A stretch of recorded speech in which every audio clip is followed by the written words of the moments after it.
6 years old and younger, they're developing their language. It's still the formative years.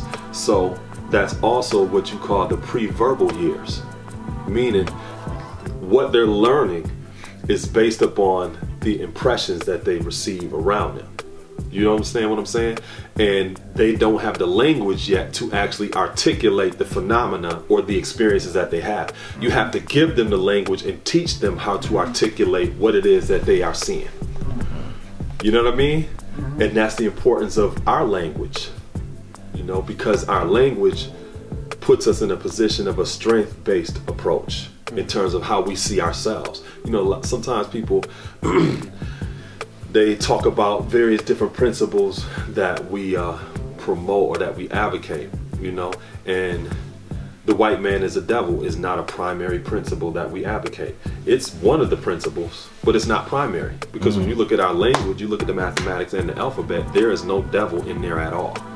It's implied when you look at divine or destroy, if you're studious enough, and then you can connect and see the relationship, but explicitly, there is no devil. Some of us don't even have the divine destroy like that. Something that's not divine. So you won't even get that. Yeah. Right. So there is no devil in that language, which means we shouldn't be having a whole bunch of conversation about somebody else. That's right. Our conversation should be based upon our own growth and development, and encouraging and reinforcing our identity. That's right. Because all of the words that we have are strength-based words. That's right. Morale building. Knowledge, wisdom. That's right. The knowledge God, the letter in the alphabet, queen.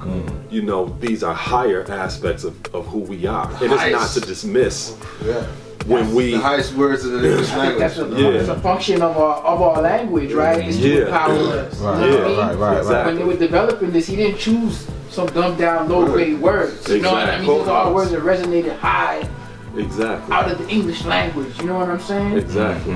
And like y'all know, there's certain words that we don't use, like try. That ain't something we use. We use strive. You know what I mean? We don't use can't. You know, there's certain words that are not a part of our language in the way that we communicate with one another in terms of reinforcing our identity as well as our role and responsibility. And this is the same thing that has to be imparted to our children. So like for my preschoolers, I tell them we don't use the word can't here. Don't use that word here. Believe, faith, can't, try. You know what I'm saying?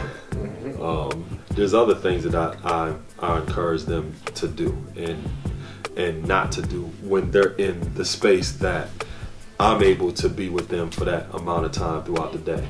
You know, like I said, the beautiful thing about it is I have the parent support. If Mecca did this.